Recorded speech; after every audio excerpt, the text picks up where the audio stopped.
8 negara kini menyatakan siap menangkap Perdana Menteri Israel, Benjamin Netanyahu, atas tuduhan kejahatan perang dan genosida terhadap rakyat Palestina di Gaza.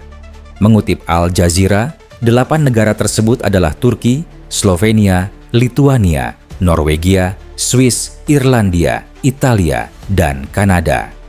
Kedelapan negara itu menyatakan kesediaan mereka untuk menindak Netanyahu jika melintasi wilayah hukum mereka sebagai bentuk dukungan terhadap proses hukum internasional atas kejahatan kemanusiaan yang dilakukan Israel di Gaza.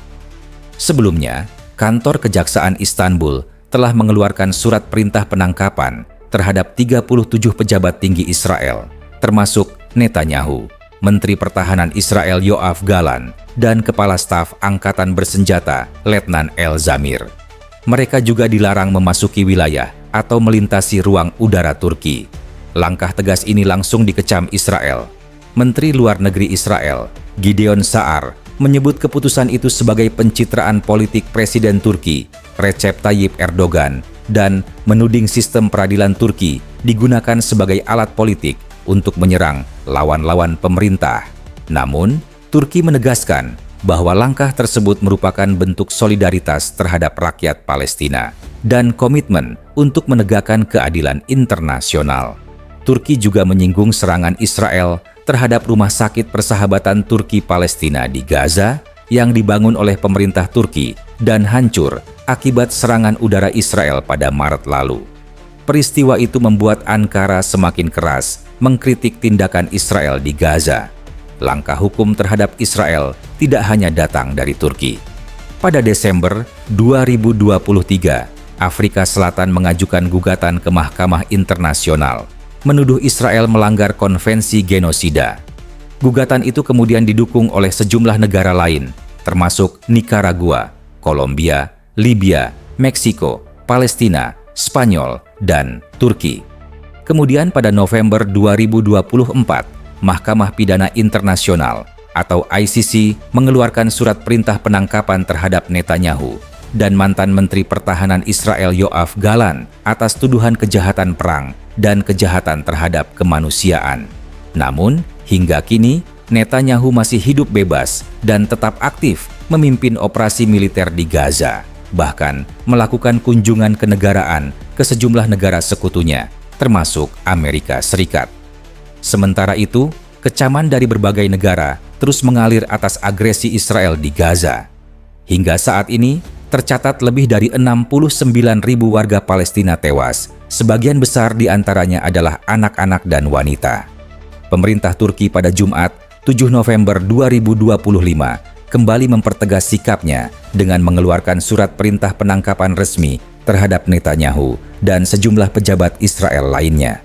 Dalam laporan kantor Kejaksaan Istanbul, terdapat 37 orang yang menjadi target penangkapan, termasuk Menteri Pertahanan Israel Israel Katz, Menteri Keamanan Nasional Itamar Ben-Gvir, dan Kepala Staf Angkatan Bersenjata Letnan El Zamir.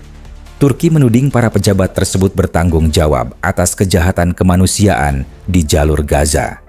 Turki juga menyatakan siap menjadi bagian dari pasukan stabilisasi internasional jika gencatan senjata benar-benar diterapkan.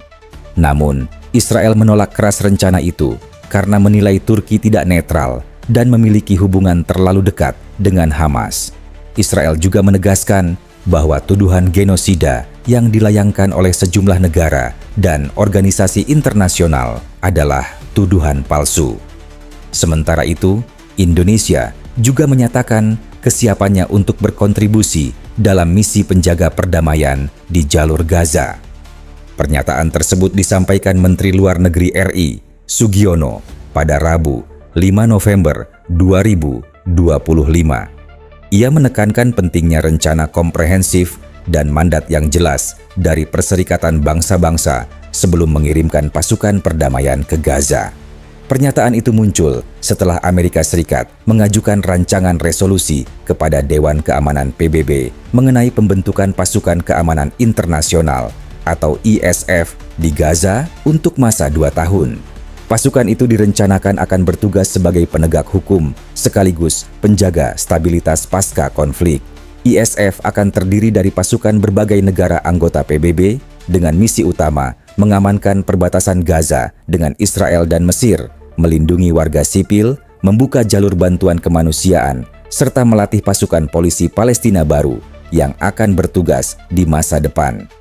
Sugiono mengatakan, rancangan resolusi itu masih dalam tahap pembicaraan awal di PBB. Ia menegaskan bahwa Indonesia berharap misi penjaga perdamaian di Gaza memiliki mandat yang jelas, imparsial, dan benar-benar berfungsi menjaga stabilitas wilayah.